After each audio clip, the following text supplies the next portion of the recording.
seres que caminham entre os vivos e os mortos, que não envelhecem, que se alimentam do sangue humano.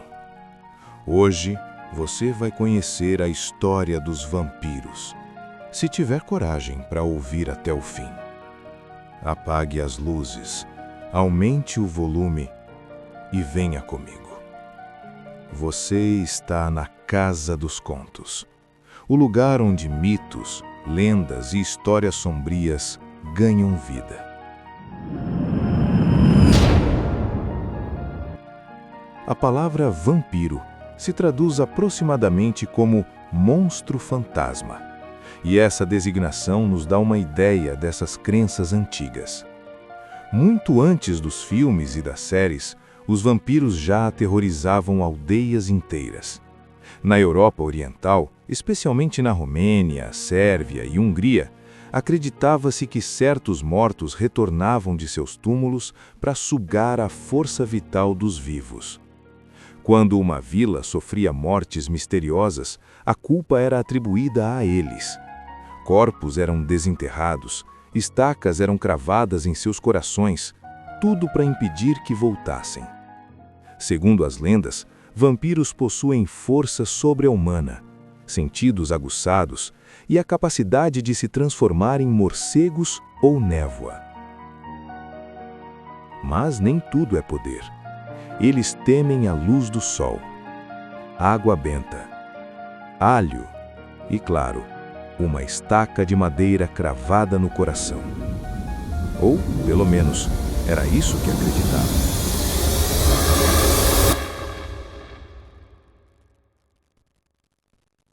Diversas civilizações antigas, como a mesopotâmica, a hebraica, a grega e a romana, já possuíam relatos sobre demônios e espíritos que, com o passar do tempo, seriam vistos como os antecessores dos vampiros modernos.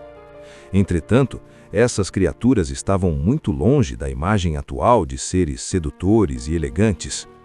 Nas descrições mais antigas, essas entidades eram temidas como manifestações do mal puro.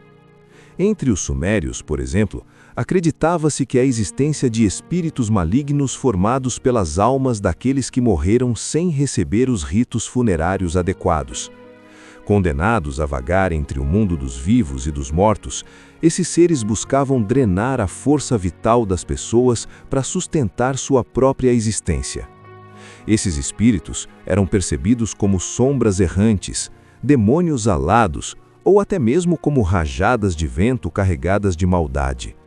Eles eram conhecidos como Equimo, entidades vingativas da antiga Mesopotâmia, consideradas por muitos estudiosos como um dos primeiros registros do que hoje chamamos de vampiros.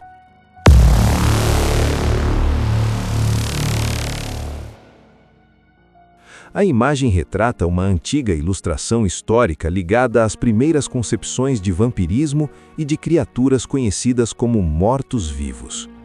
Retirada de uma obra do século XIX dedicada ao tema, a cena apresenta uma figura central sentada sobre um túmulo, sugerindo uma entidade sobrenatural, possivelmente um vampiro ou um espectro, que sua postura e expressão transmitem uma presença inquietante. Essa ilustração faz parte do livro História dos Vampiros e dos Espectros Malfazentes, com um exame do vampirismo de Jacques Collin de Plance, uma das obras mais influentes sobre o imaginário vampírico da época. Abaixo da gravura é possível observar um trecho do texto que faz referência à mitologia mesopotâmica e à crença no espírito de indivíduos que não receberam sepultura adequada. O cenário noturno, iluminado pela lua, reforça a atmosfera sombria da cena. As figuras dispostas em primeiro plano, aparentando estar adormecidas ou sem vida, intensificam a sensação de mistério e evocam o folclore obscuro que envolve as lendas de vampiros e entidades maléficas.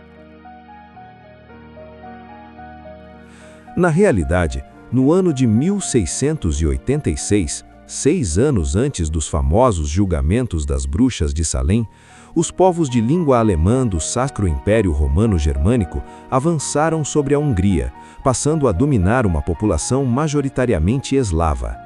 Durante esse período de ocupação, os soldados imperiais entraram em contato direto com as crenças populares dos camponeses locais e conheceram pela primeira vez as lendas sobre o vampiro. Essas histórias, até então restritas às aldeias do leste europeu, foram levadas pelos próprios militares para grandes centros urbanos como Viena, Berlim e depois Paris, além de cruzar o oceano rumo às Américas. Ao longo dessa jornada do Oriente para o Ocidente, o mito do vampiro sofreu profundas transformações. De um espírito ou aparição etérea, passou a ser descrito como um corpo reanimado, completo e físico. A mudança mais significativa, porém, foi a associação direta com o consumo de sangue, um elemento que não fazia parte das versões mais antigas da lenda. Curiosamente, essa característica surgiu no contexto intelectual do século XVIII e conferiu ao vampiro uma aparência mais plausível aos olhos da época.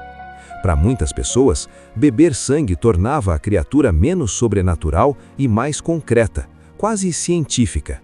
Isso se deve ao fato de que, naquele período, acreditava-se que o sangue humano possuía propriedades medicinais, sendo utilizado como tratamento terapêutico tanto na Europa quanto nas Américas, por indivíduos de todas as classes sociais.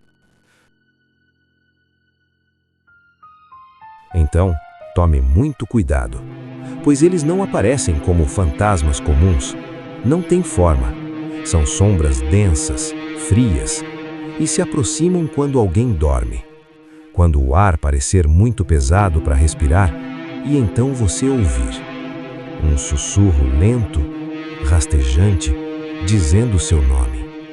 Sentir algo puxando seu peito, como se lembranças, sonhos e vontades fossem arrancados um a um. Esqueça, já é tarde. Da próxima vez que ouvir um sussurro na madrugada, não o ignore. A noite pertence a eles. Se você gosta de histórias sombrias, deixe seu like, se inscreva no canal e comente. Você acredita em vampiros?